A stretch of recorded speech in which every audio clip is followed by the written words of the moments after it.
வர வர இந்த டொனால்ட் ட்ரம்ப் பண்ணுற எதையுமே புரிஞ்சிக்க முடியல என்று மற்ற உலக நாடுகளின் தலைவர்களெல்லாம் முடிய பிச்சுக்கிற மாதிரி பல அதிரடிகளை ட்ரம்ப் செய்து வருகிறார்.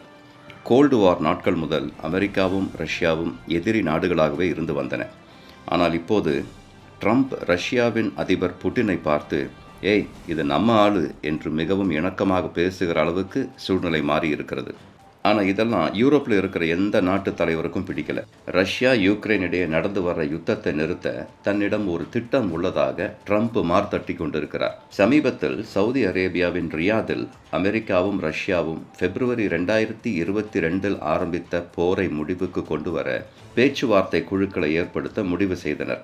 ரஷ்யா ஏதாவது செய்யணும்னு நினைக்குது, இந்த காட்டு மிராண்டித்தனத்தை நிறுத்தணும்னு நினைக்குது என்று ட்ரம்ப் ரஷ்யாவின் பிராண்ட் அம்பாசிடர் போல பேசிட்டு இருக்கிறார். யுக்ரைன் அதிபர் ஜெலன்ஸ்கிக்கு இது கொஞ்சம் கூட பிடிக்கல. ஏன்னா இந்த பேச்சுவார்த்தையில் ட்ரம்ப் யுக்ரைனை அழைக்கவே இல்லை. இதை பற்றி ட்ரம்பிடம் கேட்டபோது அவர் வழக்கம் போல கேலியும் கிண்டலுமா பேசியிருக்கார். ஆமாம் நானும் கேள்விப்பட்டேன், யுக்ரைனுக்கு இந்த மீட்டிங்கில் சீட் கிடைக்கலன்னு அவங்க வருத்தப்பட்டு இருக்கிறாங்க. ஆனால் இதெல்லாம் நியாயமா?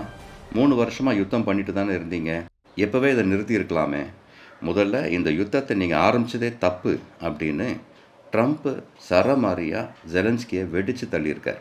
அது மட்டும் இல்லை, ட்ரம்ப் ஜெலன்ஸ்கியை ஒரே நாளில் 2 முறை டிக்டேட்டர், அதாவது சர்வாதிகாரின்னு கூப்பிட்டதும் கூட யுக்ரைன் அதிபருக்கு கோபத்தை அதிகப்படுத்தி இருக்கு. அது எப்படி நீங்கள் ஜெலன்ஸ்கியை டிக்டேட்டர்னு கூப்பிடலாம் அப்படின்னு மீடியா ட்ரம்ப்பை பார்த்து கேட்க, ஆமாம் அவர் நாட்டில் அவர் தேர்தல் நடத்துறதில்ல, யுக்ரைன் ஜனங்க மத்தியில் அவருக்கு செல்வாக்கு இல்லை, நாட்டில் எல்லா பட்டணங்களும் அழிக்கப்படும் போது நீங்கள் எப்படி பிரபலமாக இருக்க முடியும்னு ட்ரம்ப் பதிலடி கொடுத்துருக்காரு. ட்ரம்ப் சொல்கிறதுல ஏதாவது நியாயம் இருக்கான்னு பார்த்தா நியாயமே கிடையாது. ஜெலன்ஸ்கியோடைய பதவிக்காலம் மே 2024 முடிஞ்சு போச்சுன்றது உண்மைதான். ஆனால் ரஷ்யாவோட தொடர்ந்து யுத்தம் நடந்துக்கிட்டு இருக்கும்போது நாட்டில் எப்படிங்க தேர்தல் வைக்க முடியும்?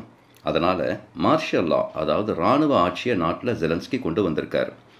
ஜெலன்ஸ்கிக்கு வெறும் 4% தான் அப்ரூவல் ரேட்டிங் இருக்குன்னு ட்ரம்ப் சொல்லிட்டு இருக்காரு. ஆனால் இது உண்மை இல்லை அப்படின்னு BBC வெரிஃபை கண்டுபிடித்து சொல்லியிருக்குது. யுக்ரைனில் ஜெலன்ஸ்கிக்கு 57% சப்போர்ட் இருக்குன்னு BBC வெரிஃபை சொல்லுது. இது இப்படி இருக்க ஜெர்மனியும் யூகேவும் ஜெலன்ஸ்கிக்கு ஆதரவு தெரிவிச்சிருக்காங்க. ரஷ்யாவுடனான யுத்தத்தை யுக்ரைன் தான் ஆரம்பிச்சது அப்படின்னு ட்ரம்ப் சொல்கிறார் இல்லையா, அது கூட உண்மை கிடையாது. பிப்ரவரி 2022 ரஷ்யா தான் யுக்ரைன் மேலே தாக்குதல் நடத்தி போர ஆரம்பிச்சது. அதெல்லாம் இருக்கட்டும், ட்ரம்ப்புக்கு ஏன் ஜெலன்ஸ்கி மேலே இவ்வளவு கோபம் என்பதை அடுத்த ஒரு வீடியோவில் சீக்கிரம் நம்ம பார்த்துடலாம்.